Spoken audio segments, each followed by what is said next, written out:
बातें करते हम खेतों की और उसके रखवाली की, बाग बगीचा फल फूलों और फसलों की हरियाली की। हम बीजों की बातें करते उत्तम जल संसाधन की, हम तकनीकी बातें करते फसलों के उत्पादन की। हर किसान का सपना सच हो जीवन सुखद बनाने को, गाँव-गाँव के हर आंगन का प्यारा सा ये दर्शन। कृषि दर्शन, कृषि दर्शन, कृषि दर्शन, कृषि दर्शन, कृषि दर्शन, कृषि दर्शन, कृषि दर्शन, कृषि दर्शन। जोहार, नमस्कार।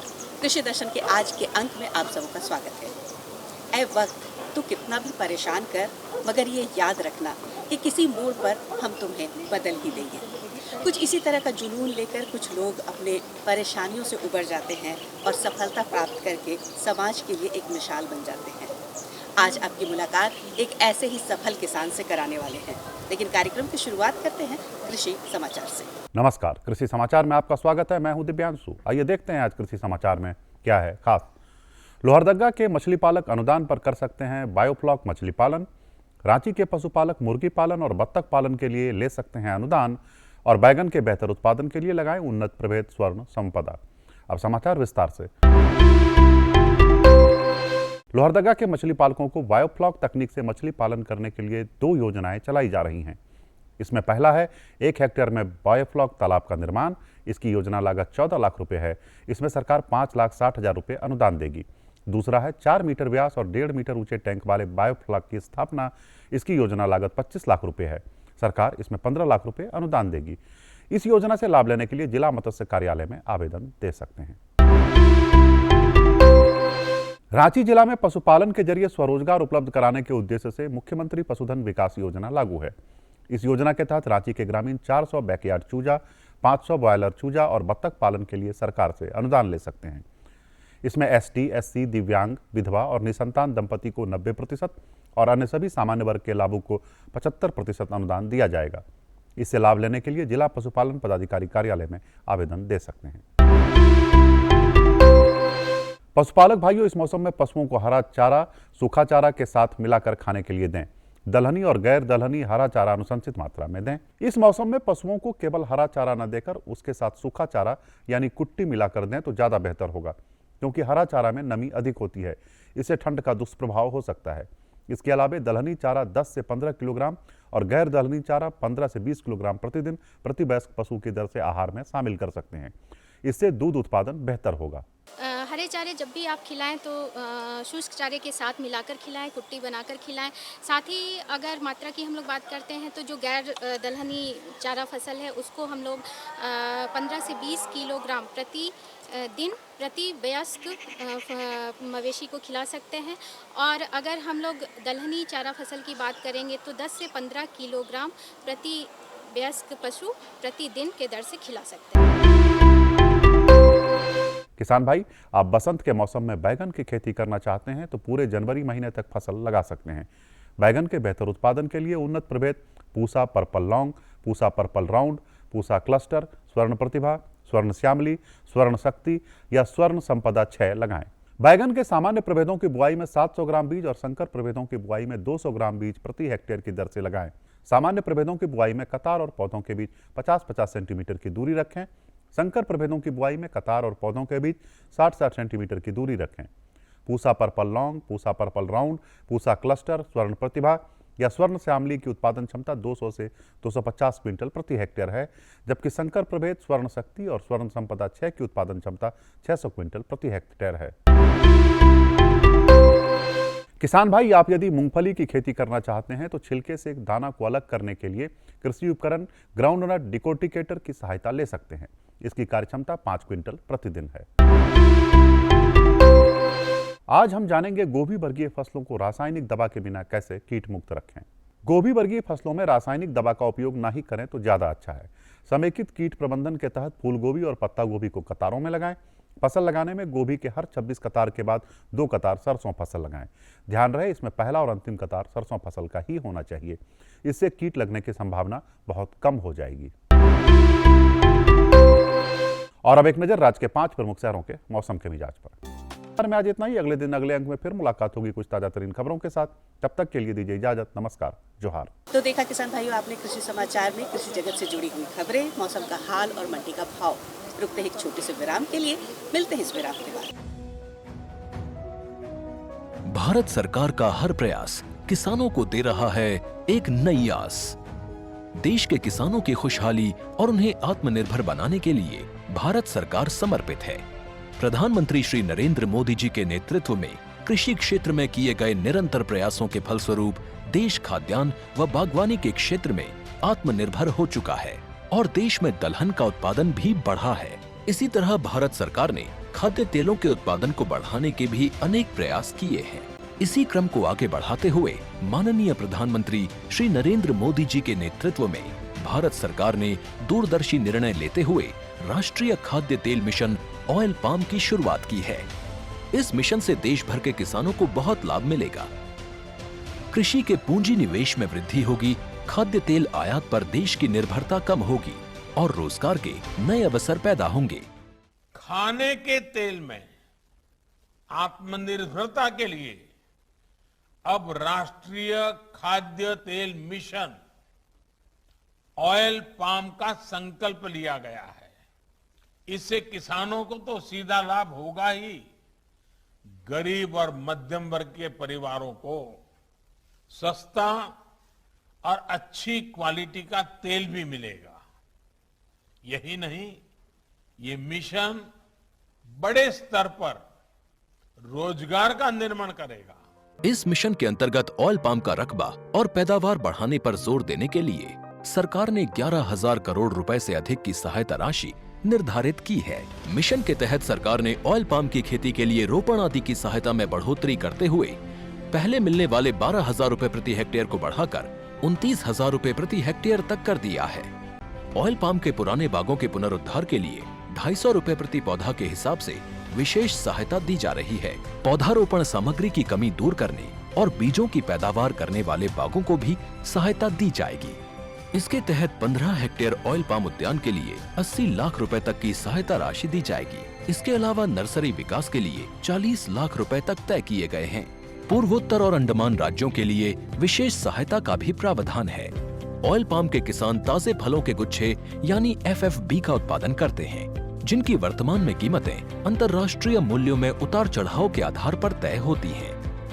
पहली बार केंद्र सरकार ताजे फलों के गुच्छे की कीमत के लिए किसानों को आश्वासन दे रही है। ये व्यवहार्यता मूल्य यानी VP कहलाएगा, यानी किसानों को कोई घाटा नहीं होने दिया जाएगा। व्यवहार्यता मूल्य VP तय करने की शुरुआत 1 नवंबर से होगी और अगले वर्ष 31 अक्टूबर तक जारी रहेगी। इसे ऑयल पाम वर्ष कहा जाएगा। इस योजना के तहत वर्ष 2025-26 तक ऑयल पाम का रकबा 6.5 लाख हेक्टेयर सृजित करने और कच्चे ऑयल पाम की पैदावार वर्ष 2025-26 तक 11.20 लाख टन पहुंचाने का लक्ष्य निर्धारित किया गया है। सरकार के इस महत्वपूर्ण निर्णय से देश में ऑयल पाम की खेती करने वाले किसानों में विश्वास पैदा होगा और वे खेती का रकबा बढ़ाएंगे। इस तरह पाम ऑयल का उत्पादन भी बढ़ेगा, जिससे किसानों की आय बढ़ेगी और ग्रामीण अर्थव्यवस्था भी सुदृढ़ होगी। आज आपको लिए चलते हैं पलामू जिले के सफर पर, जहां हरिहरगंज के एक किसान से आपकी मुलाकात कराते हैं। ये जो प्रखंड है हरिहरगंज, यहाँ भी लोग खेती करते थे, लेकिन समय के साथ मौसम बदल रहा है और जल स्तर जो है वो नीचे जा रहा है। ऐसे में जो पारंपरिक खेती है उस पर निर्भर रहना कहीं ना कहीं दुश्वार होता जा रहा था। ऐसे में कुछ किसानों ने कुछ पारंपरिक खेती से हटकर करने की सोची और स्ट्रॉबेरी, तुलसी, अमरूद जैसे वैकल्पिक कृषि को अपनाया। इन्हीं में से एक है दीपक जी, जिन्होंने स्ट्रॉबेरी की खेती करके एक मिसाल कायम की है सफलता की। आज आपकी मुलाकात कराते हैं और चलते हैं उनके स्ट्रॉबेरी की बेहद खूबसूरत खेतों पर। देखते हैं ये कार्यक्रम। झारखंड प्रदेश के प्रमुख जिलों में से एक जिला है पलामू। उद्योग विहीन क्षेत्र होने की वजह से यहाँ के लोगों की आजीविका का मुख्य स्रोत जमाने से ही खेती ही रही है। जंगलों पहाड़ों से घिरे इस पलामू का वातावरण कभी ऐसा था कि यहाँ के लोगों का गुजारा धान, गेहूं, तिलहन, दलहन जैसी फसलों से हो जाया करता था।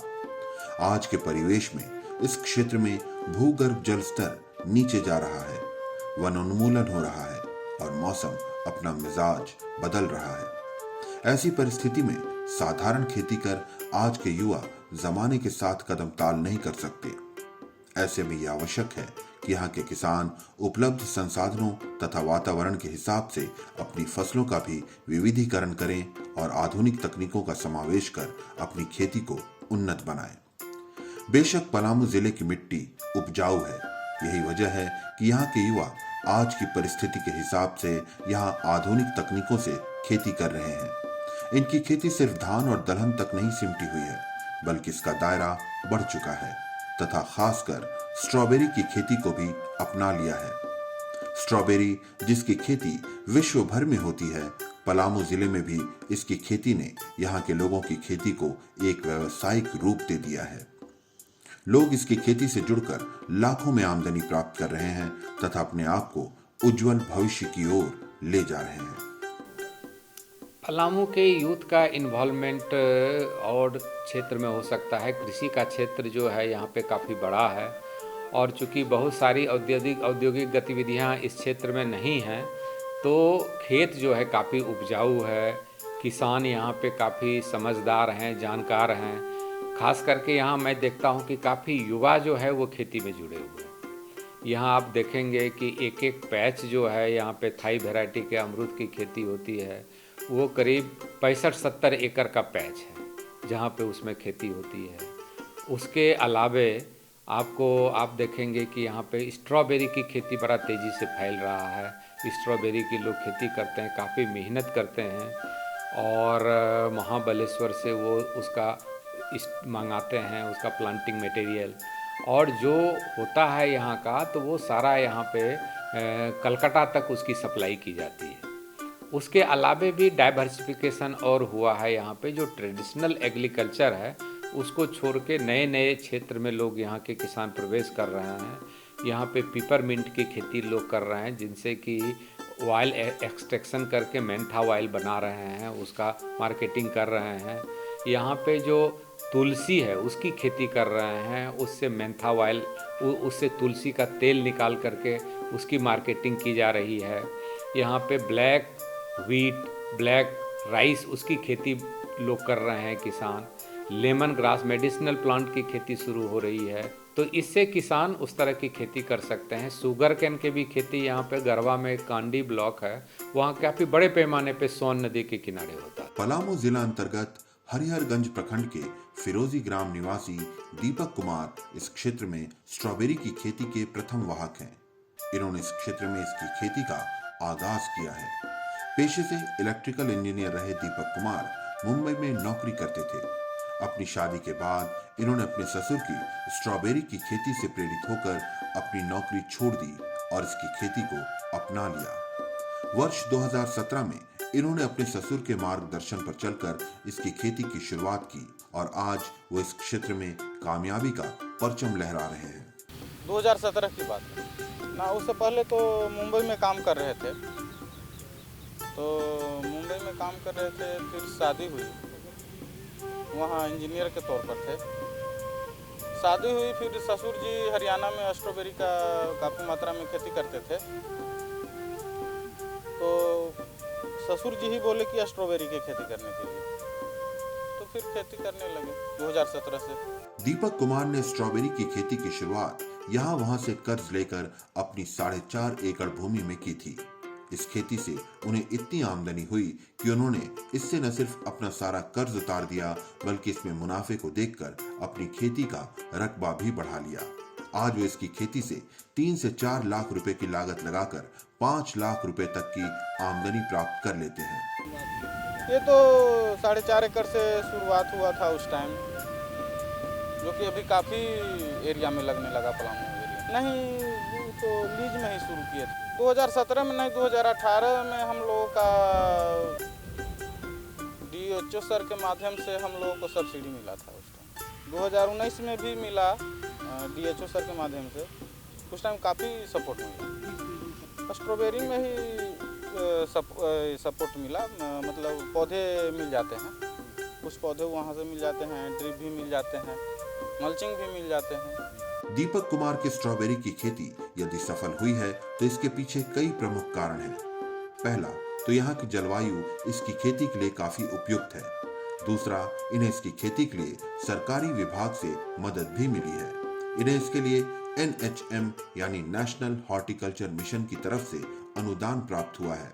इसके अलावा इन्हें संबंधित विभाग की तरफ से इसकी खेती के लिए पौधे, टपक सिंचाई प्रणाली तथा मल्चिंग आदि में भी आर्थिक सहायता मिली है। इन्हीं कारणों से इनके लिए स्ट्रॉबेरी की खेती करना संभव हो पाया। नहीं, स्ट्रॉबेरी होने लायक विंटर डाउन क्वालिटी का यहाँ मतलब उस टाइप का जलवायु है सर।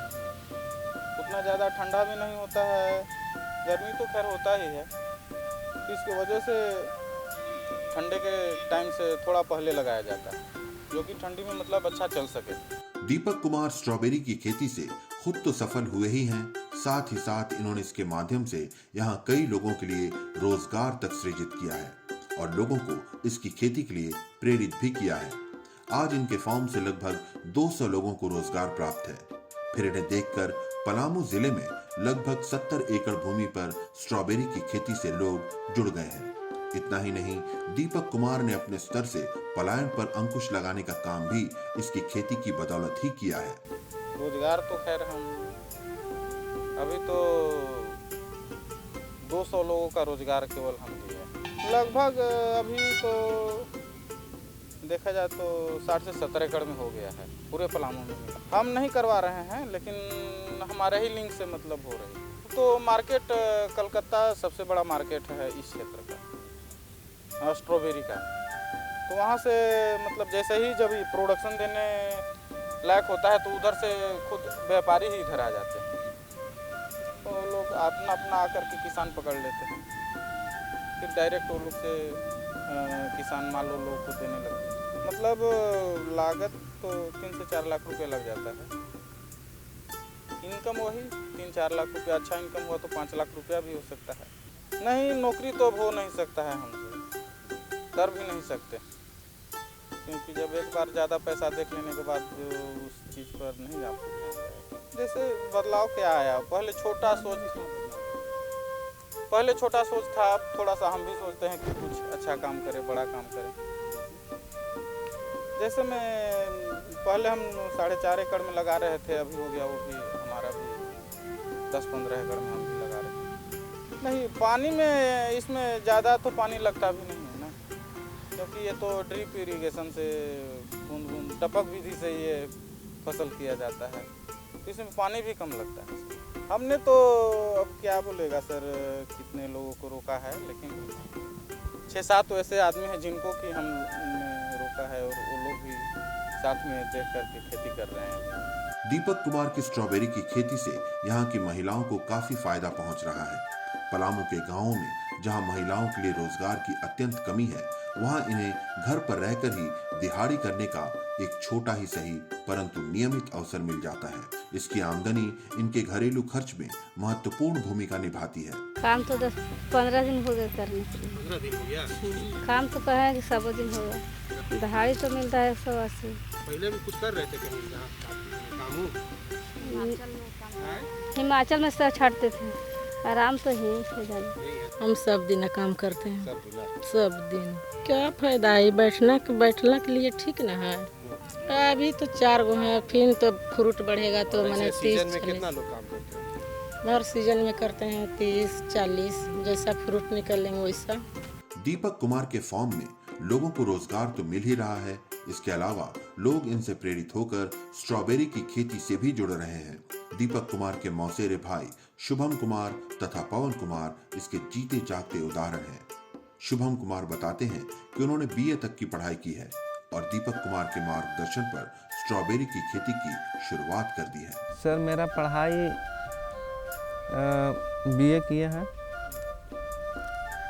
और स्ट्रॉबेरी में हम सर जुड़े हैं। एक मेरे भैया जी हैं, दीपक जी, वो मेरे मौसेरे अपने भाई हैं। तो वो 1 साल खेती किए अपने वो ससुर साहब के साथ में। तो 1 साल हम खेती नहीं कर पाए, मतलब उनसे हम सीखे कि क्या इसमें बेनिफिट है नहीं है। तो हमें पता चला कि स्ट्रॉबेरी में बहुत अच्छा बेनिफिट है। तो भैया के मार्गदर्शन से ही हम उस मतलब 1 सालों पहले कि इसके बाद से हम चालू कर दिए खेती करना। शुभम बताते हैं कि उन्हें स्ट्रॉबेरी की खेती में नौकरी से अधिक संभावनाएं दिखी हैं। यही वजह है कि उन्होंने नौकरी तलाशने से बेहतर स्ट्रॉबेरी की खेती को प्राथमिकता देना समझा। नौकरी के तरफ नहीं गए सर, इसलिए नहीं गए, हम ये सोचे कि हम नौकरी में सर हम जाएंगे, उसके लिए तैयारी करेंगे तो हमें 4-5 साल लगेगा। तो हम सोचे कि क्यों ना हम अपना खेती चालू कर दें और साथ में पढ़ाई भी चलते रहे और इनकम भी आना चालू हो जाए। और सर नौकरी है कि आज का डेट में सभी लोग नौकरी ही करना चाहते हैं कि ना नौकरी करेंगे, लेकिन नौकरी बहुत कम ही लोग को मिलता है।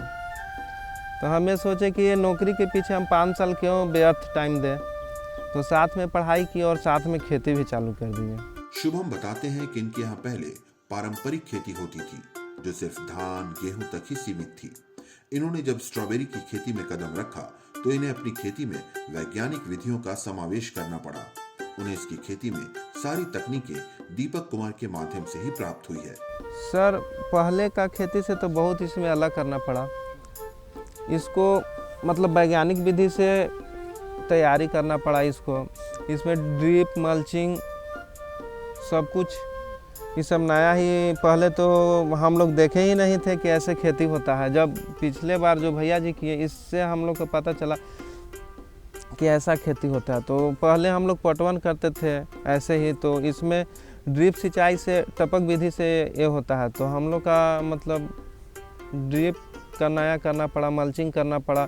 इसका खाद दूध देने का भी सब अलग अलग तरीका है। पहले है कि ऐसे हाथ से छींट देते थे, इसमें है कि फर्टिलाइज़र पानी ड्रिप के माध्यम से चला जाता है, टैंक में ही डाल देते हैं। और पहले था कि पटवन भी करना है ना तो कान्हा पर कुदाल लीजिए, खेत में जाइए, इधर टूट गया उधर टूट गया। इसमें है कि अपना वाल होता है ड्रिप का, वो बंद कीजिए, अब प्लॉट बाई प्लॉट पटा दीजिए। तो इसमें ज़्यादा मेहनत भी पड़ा और हमें मतलब काम भी बहुत कम करने पड़ता है जैसे पहले के हिसाब से। सही मायनों में देखा जाए तो आज के युग में पारंपरिक खेती का कोई औचित्य नहीं रह गया है।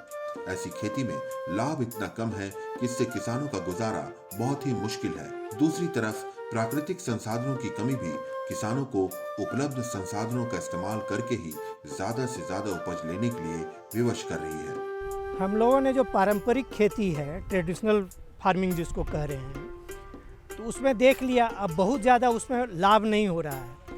और वर्षा कहीं नहीं हुई तो धान की फसल चली गई। गेहूं में चाहिए ज़्यादा पानी, वो भी वर्षा नहीं हुई है तो आगे गेहूं के लिए भी पानी नहीं बचता है।